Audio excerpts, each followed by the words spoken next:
ఆంధ్ర తెలంగాణలో తక్కువ ఫీజులతో high quality results ఇస్తున్న ఏకైక సంస్థ తిరుమల్ ఐఏఎస్ ఇన్స్టిట్యూట్. రంగస్థల నటిగా ఎంట్రీ ఇచ్చి హాస్య నటిగా, సహాయ నటిగా ఎన్నో తెలుగు చిత్రాల్లో నటించి ప్రేక్షకులకు దగ్గరయ్యారు సీనియర్ నటి పావల శ్యామ్ల. అయితే ఈ నటి ప్రస్తుతం ఆర్థిక ఇబ్బందులు ఎదుర్కొంటున్న విషయం తెలిసిందే.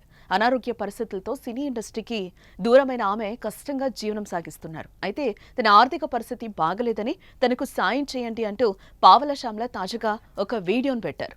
50 ఏళ్ళుగా కష్టపడి ఆర్టిస్ట్గా బతికాను. ఈ 3 సంవత్సరాల నుంచి ఎంతో కష్టం అందరికీ తెలుసు. చాలా ఇంటర్వ్యూలు ఇచ్చాను కానీ ఎవరు స్పందించలేదు. ఎలాగో ఇంతవరకు లాకొచ్చి ఇంకా కొన్ని ఊపిరితో ఉన్నాను. నా బిడ్డ కోసం నటి మాట్లాడలేను. ఎవరైనా కొంచెమైనా ఒక ఆర్టిస్ట్ బలవంతంగా విషయం తాగి చచ్చిపోతే మీకు మనశ్శాంతిగా ఉంటుందండి. ఇంతమంది హీరోలతో చేశాను, 300 సినిమాలు. చిరంజీవి గారు, ప్రభాస్ గారు, మహేష్ బాబు గారు, జూనియర్ ఎన్టీఆర్ అందరు పెద్ద పెద్ద హీరోలతో చేసి ఆఖరికి ఆత్మహత్య చేసుకునే స్థితిలో ఉన్నాను. అవస్థగా ఉన్నాను. ఎవరికి స్పందించే గుణం లేదా? ఇలా ఆత్మహత్య పాలు చేస్తారు ఒక ఆర్టిస్ట్ని, అనాథగా చంపేస్తారా? ఎవరి మనసు కలగదా? ఎవరికైనా ఈ విషయం తెలుసా తెలీదా?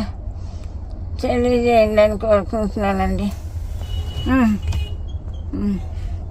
ఒకప్పుడు సినిమాల్లో తన చలాకీ మాటలతో తెలుగు ప్రేక్షకులకు దగ్గరైన నటి పావల శ్యామ్ల ప్రస్తుతం దయనీయ పరిస్థితిలో ఉన్నారు. అనారోగ్య పరిస్థితులతో ఇండస్ట్రీకి దూరమైన ఆమె ఎంతో కష్టంగా జీవనం కొనసాగిస్తున్నారు. ఆర్థిక ఇబ్బందులతో పోరాడుతున్నారు. అయితే ఇప్పుడు ఆమె పరిస్థితి మరింత కష్టంగా మారింది. ఈ క్రమంలో ఎవరైనా సాయం చెయ్యండయ్యా అంటూ నటి పావల శ్యామ్ల పెట్టిన దయనీయ వీడియో అభిమానులను కన్నీళ్లు పెట్టిస్తోంది. అయ్యా, 50 ఏళ్లు నటిగా కష్టపడి బతికాను. 3 ఏళ్ల నుంచి నా పరిస్థితి ఎలా ఉందో అందరికీ తెలుసు. ఈ విషయం ఇప్పటికే చాలా ఇంటర్వ్యూలో కూడా చెప్పాను, కానీ ఎవరూ స్పందించలేదు.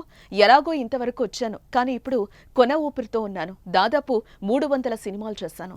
చిరంజీవి, ప్రభాస్, ఎన్టీఆర్, మహేష్ వంటి స్టార్ హీరోలు అందరితో సినిమాలు చేసి ఆఖరికి ఆత్మహత్య చేసుకునే పరిస్థితుల్లో ఉన్నాను. వైద్యం చేయించుకోలేక అవస్థలు పడుతున్నాను.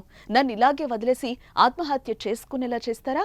దయచేసి నాకు సాయం చెయ్యండయ్యా అంటూ వీడియోలో తన ఆవేదన వ్యక్తం చేశారు నటి పావల శ్యామ్ల. ప్రస్తుతం ఈ వీడియో నెట్టింట వైరల్గా మారింది.